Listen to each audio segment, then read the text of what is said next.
Tablet 1 of the Lost Book of Enki begins with a flash forward chronologically to the end of Tablet 14.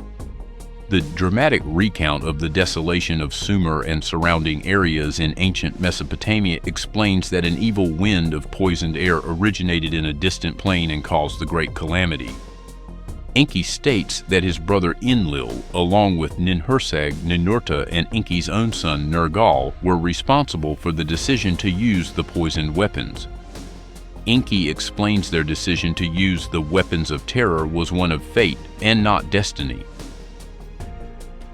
The decision to use these weapons of terror was predicated on the ascendancy claims against Enki's firstborn son, Marduk. A significant number of Anunnaki were opposed to Marduk and/or his son Nabu. Ninurta, Nergal, Ningishzida, Nanar, Ishkur, Utu, and Inanna all had their own personal motivations to move against Marduk and his son. Although Enki was in the minority defending his son Marduk, he forcefully convinced the other Anunnaki to exclude the Earthlings in this conflict. Anu, Enki's father, who remained on their home planet Nibiru, approved the use of the weapons but also for the people to be spared. Consequently, Enlil summoned Nergal and Ninurta to his chambers in order to reveal the weapons' location. At this point, Enki's narrative moves further back chronologically to what he calls the prior times. He explains that in the prior times there were no gods or humans on Earth. The gods resided on the great planet Nibiru, which possessed an elongated circuit around our sun. He describes Nibiru as having a reddish radiance from a thick atmosphere fed by constant volcanic eruptions. Enki describes the planet-wide evolution of his ancestors into northern and southern hemispheric factions. A global war lasting thousands of our years persisted on Nibiru, which greatly diminished all life on the planet. Eventually, a truce was declared. A warrior from the north named An and a maiden from the south named Antu were chosen to unify the two factions through marriage and the subsequent creation of a new royal lineage. Enki, the firstborn of their three sons, was seated on the throne. After Enki died without a male heir, the middle son Anib was pronounced the new heir. He chose Ninib, the daughter of his youngest brother, as his spouse. Anib and Ninib bore a son named Anshargal, who became the fourth king of Nibiru. His spouse and half-sister Kishargal held equal status. During his reign, Anshargal determined Nibiru's great solar circuit and named its length as a shar. It was also during his reign that the laws of successorship were changed, due in part to the fact his spouse was also his half-sister. Anshargal's firstborn son was technically with a concubine. When Kishargal later bore a son who was technically the legal heir, a succession crisis spawned. The result was the adoption of the law of the seed, whereby a son by a half-sister, whenever born, will rise above all for succession. Kishargal's son, named Anshar, became heir to the throne and the fifth king of Nibiru. Anshar took his half-sister named Kishar as his spouse. Enki explains that it was during Anshar's reign when the Nibiruans discovered a breach in their atmosphere. Anshar and Kishar were unable to overcome the severe climate change, and their son Inshar inherited the coming global disaster. Inshar spent several circuits around our solar system studying the atmospheres of Nibiru's planetary neighbors. Even so, he was unable to devise a solution for the atmospheric degradation, and it grew worse. Inshar took his half-sister Ninshar as his spouse, but she did not ever produce a male heir. However, Inshar did have a firstborn son named Du-Uru by a concubine. When he ascended to the throne as the seventh king, Du-Uru bucked succession tradition and chose Da-Uru, his childhood love, as his spouse. Da-Uru was unable to bear a male heir, but she found a child at the palace gateway who was eventually adopted and decreed legal heir. This adopted heir was named Lama. It is at this point in the planet's chronology that the Nibiruans decided on two courses of actions to resolve the atmospheric degradation. One of the suggestions was to fire missiles into the volcanoes in order to initiate eruptions that would in turn thicken the atmosphere. This approach did not work and left the Nibiruans with only one other course of action, the use of gold powder. But after 4 shars had passed and no gold was obtained, rebellion took root. A prince named Alelu took up arms against the king. Lama retreated to a tower in the palace where, after a brief struggle, he fell to his death. Alelu pronounced himself king. Alelu's accession to the throne created much consternation among the people, and he was summoned to the 7 who judge. Alelu claimed to be the descendant of Anshargal, but he was challenged by a young prince named Anu, who claimed direct descendancy from An. Enki explains that Alelu offered a compromise to the succession crisis. He proposed that he would remain seated on the throne and Anu would be next in line, and that Anu's son would marry Alelu's daughter in order to ultimately unite succession.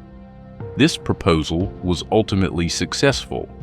Alelu remained king for nearly 9 complete shars, during which the atmospheric environment of Nibiru grew ever worse.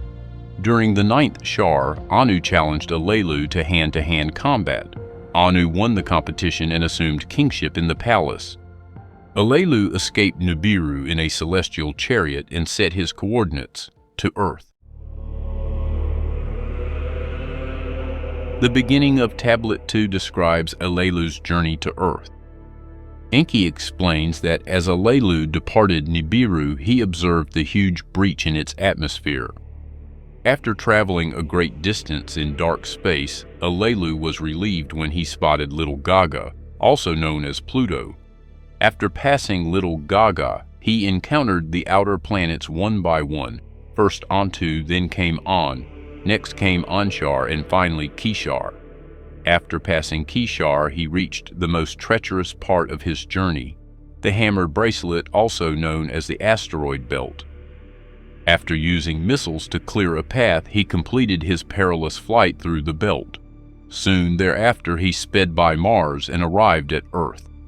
Upon his arrival at Earth, he conducted a planetary center sweep and determined gold was present in abundance. The narrative switches here to Enki's explanation of how the solar system formed and how Marduk, also known as Nibiru, was introduced to it. In the beginning, the Apsu, aka the sun, reigned alone in the void. Then it mingled the primordial waters and fashioned Tiamat, along with little Mumu, also known as Mercury, Lahahmu, also known as Venus, and Lahmu, also known as Mars. Meanwhile, in the outer region, Anshar, Kishar, An, and Antu were brought forth. At that time, Earth nor Nibiru inhabited the solar system. Enki describes how Tiamat formed 11 moons with Kingu as the largest. Then, the tablet explains the appearance of Nibiru as a huge rogue planet already carrying the seed of life. As Nibiru entered our system, Enki tells how the gravitational pull of Antu captured Nibiru and increased the rogue planet's size, as well as sprouting 4 new moons. Next, Nibiru went past An and then approached Anshar. Enki explains how Anshar sent Little Gaga as an emissary to Nibiru, requesting vengeance on behalf of the other planets against Tiamat and her 11 warriors. Nibiru accepted the task in return for supreme command. The gods fashioned a princely circuit for Nibiru toward Tiamat and bestowed upon it weapons for the forthcoming battle. Enki describes that Nibiru went on to battle and ultimately split open Tiamat. After it wrested the tablets of destinies from Kingu, Nibiru left the moon bound to the remaining mass of the former Tiamat. When Nibiru encountered Tiamat the second time, it split Tiamat into 2 parts. One part became the Hammered Bracelet that served as a firmament, and the other part became Earth with Kingu bound to it. At this point, Tablet 2 returns to Alelu's narrative.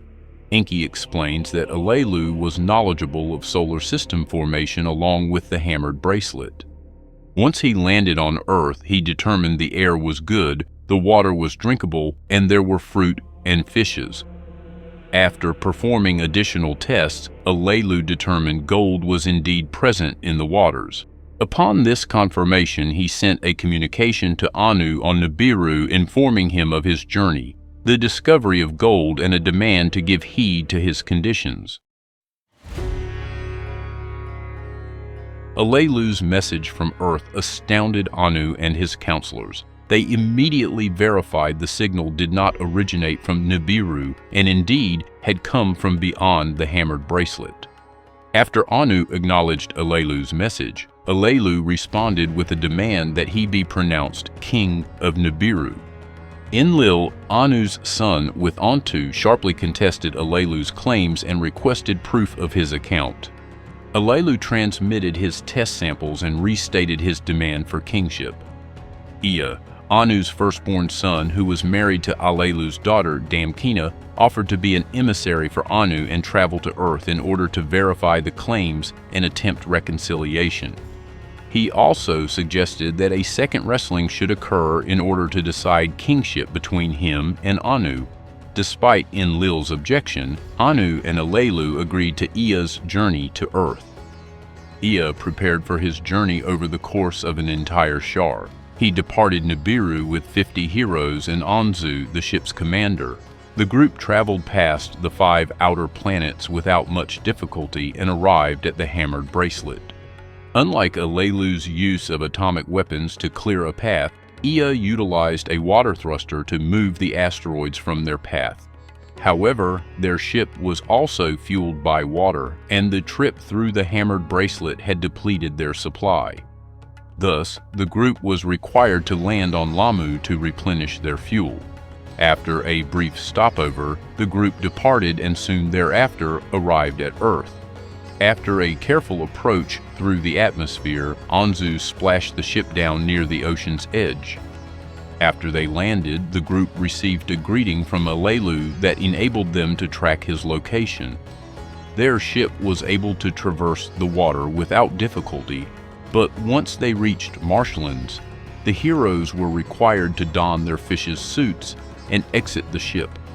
They towed their ship with ropes to the edge of the marsh where they spotted Alelu along with his ship. As they came ashore, Alelu powerfully embraced Ea and welcomed them to Earth. Ea immediately ordered an encampment constructed and for Anu to be notified of their successful arrival. The group was startled when the sun began to set, but Alelu informed them of Earth's daily solar cycle to allay their fears. After Eridu was established, Ea turned his attention to the acquisition of gold. The first attempt used a metal extraction technology to process the marsh waters for 6 days. They found iron and copper but no gold. They repeated the process another week with the same results. Subsequently, after a full year, Ea decided to move the vessel into the deep ocean, and this action yielded better results, but still not the level of yield required by Nibiru. Ea assembled a sky chariot and appointed Abgal as its pilot. The two of them performed aerial survey daily. The Nibi ruins grew impatient, and Anu ordered Ea to repair Alelu's ship and make it ready for a gold delivery during Nibiru's impending shar completion.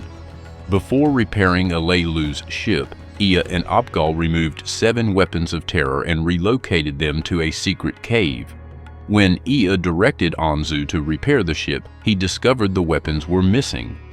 Anzu objected to traversing the hammered bracelet without the weapons or water thrusters, but Ea reaffirmed the prohibition of the weapons. When Alelu agreed with Ea, Abgal volunteered to pilot the ship. Ea gave Abgal flight coordinates that directed him back through the pathway already cleared. After the ship departed, Nibiru was notified, which in turn caused much anticipation. The archive is most appreciative that you watched this video till the end. We hope this information was both educational and entertaining. Please give us a like and subscribe if you want to expand your knowledge base of ancient history.